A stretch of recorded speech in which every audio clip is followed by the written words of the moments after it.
ഈശോ മിശിഹായ്ക്ക് സ്തുതിയായിരിക്കട്ടെ. അർത്തോസ് പരിശുദ്ധ കുർബാനയുടെ പഠന പരമ്പര 51 ഭാഗം. ഊഷ്മളമായ സ്വാഗതം. അനുരഞ്ജന ശുശ്രൂഷ. എങ്ങനെയാണ് ഈ ശുശ്രൂഷയിൽ ഞാൻ പങ്കെടുക്കേണ്ടത്? ആദ്യം തന്നെ ശ്രദ്ധിക്കാം, ശുശ്രൂഷയാണത്. അനുരഞ്ജനത്തിൻ്റെ ശുശ്രൂഷ, അത് ഉച്ചരിക്കുന്ന ശുശ്രൂഷികളും ശംശാനമാരും പുരോഹിതരും എല്ലാവരും ശ്രദ്ധിക്കേണ്ട പദമാണത്, ശുശ്രൂഷ. പരിശുദ്ധാത്മാവിൻ്റെ പവിത്രീകരണ കർമ്മമാണ് അനുരഞ്ജന ശുശ്രൂഷ മുഴുവൻ.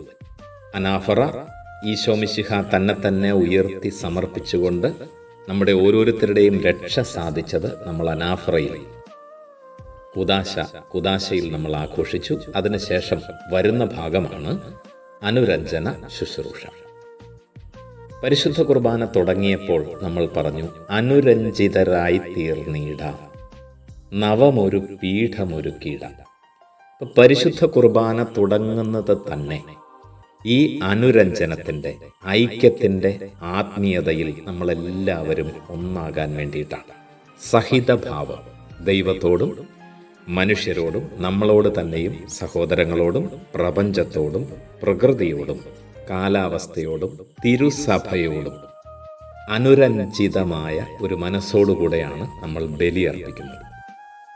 അതിൽ മനോഹരമായ പ്രാർത്ഥനകളുണ്ട്. ആ പ്രാർത്ഥനകൾ മുഴുവൻ നമ്മളെ ഓർമ്മപ്പെടുത്തുന്നത് നമുക്കാവശ്യമായിരിക്കുന്ന കണ്ണീണക്കങ്ങളാണ്, അനുരഞ്ജനമാണ്. അത് സാധ്യമാക്കാൻ വേണ്ടിയിട്ടാണ് അനുരഞ്ജന ശുശ്രൂഷയുടെ ഇടയ്ക്കാണ് വിഭജന ശുശ്രൂഷ കടന്നു വരുന്നത്. എത്ര അർത്ഥവത്തായ ഒരു കാര്യമാണിതെന്ന് ഓർമ്മിക്കുക. ഉൽപ്പത്തി പുസ്തകം 15-ാം അധ്യായത്തിൽ അബ്രാഹവുമായി ദൈവം നടത്തുന്ന ഒരു ഉടമ്പടിയിൽ ഹൃദയസ്പർശിയായ ഈ രംഗം നമ്മൾ കാണുന്നുണ്ട്. അവിടെ അബ്രാഹം കാഴ്ചവെക്കുന്ന ബലിമൃഗങ്ങളെ രണ്ടായി പിളർന്ന് ആ ഭാഗങ്ങളിലൂടെ ഒരു തീനാളം കടന്നു പോകുന്നുണ്ട്. ഇതാണ് നമ്മൾ ഈ വിഭജന ശുശ്രൂഷയിൽ ഓർമ്മിക്കുന്നത്.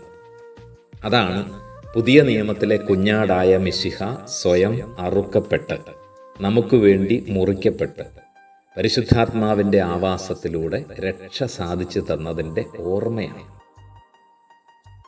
ഉടമ്പടിയുടെ പൂർത്തീകരണമാണ് ഇവിടെ നമ്മൾ ഓർമ്മിക്കുന്നത്. ഒപ്പം അനുരഞ്ജനം സാധ്യമാകണമെങ്കിൽ അവനവനെ തന്നെ വിഭജിച്ചേ പറ്റൂ.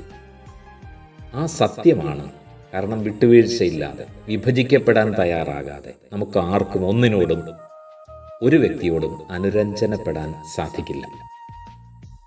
അതുകൊണ്ടാണ് അവിടെ അനുരഞ്ജനത്തിൻ്റെ ശുശ്രൂഷയും കാറോസൂസയും ഒക്കെ നമ്മളവിടെ ആവർത്തിക്കുന്നത്. കൊണ്ട് ഭിന്നതകളും കലഹങ്ങളും വെടിഞ്ഞ് മനസ്സാക്ഷിയെ ശുദ്ധീകരിക്കാം, ശത്രുതയിലും വിദ്വേഷത്തിലും ആത്മാക്കളെ വിമുക്തമാക്കാം.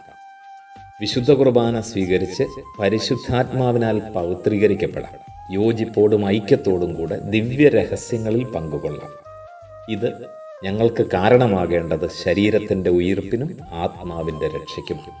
ധൂപാർപ്പണമുണ്ടവിടെ, പാപമോചന പ്രാർത്ഥനയുണ്ട്. കടങ്ങളുടെ പൊറുതിക്കും പാപങ്ങളുടെ മോചനത്തിനും കാരണമാകട്ടെ എന്ന് നമ്മളോട് തന്നെ പറയുന്നുണ്ട്. ഇത് ശിക്ഷാവിധിക്ക് കാരണമാകാതെ കടങ്ങളുടെ മോചനത്തിനും ഉയിർപ്പിനും നിത്യജീവനും കാരണമാകണം. ദൈവമഹത്വത്തിൻ്റെ പൂർണ്ണ സാക്ഷികളും ദൈവവാസത്തിന് യോജിച്ച ആലയങ്ങളുമായി നമ്മൾ മാറണമേ എന്ന് പുരോഹിതൻ്റെ മനോഹരമായ പ്രാർത്ഥനയുണ്ട്. മിശിഹായുടെ മഹത്വപൂർണമായ പ്രത്യാഗമനത്തിൽ സകല വിശുദ്ധരോടും കൂടെ പ്രശോഭിതരാകണം എന്ന വിചാരത്തോടും പ്രത്യാശയോടും ആനന്ദത്തോടും കൂടെ നമ്മൾ സ്വർഗസ്ഥനായ പിതാവേ എന്ന് വിളിച്ചപേക്ഷിക്കും. നമുക്ക് പരിശോധിക്കാം നമ്മളെ തന്നെ. എന്താണ് ഇവിടെ നിൽക്കുമ്പോൾ എൻ്റെ മനോഭാവം? ദൈവത്തോടുള്ള എൻ്റെ ബന്ധം, സഹോദരങ്ങളോടുള്ള ബന്ധം, എന്നോട് തന്നെ, സഭയോട്, സമൂഹത്തോട്, കാലഘട്ടത്തോട്.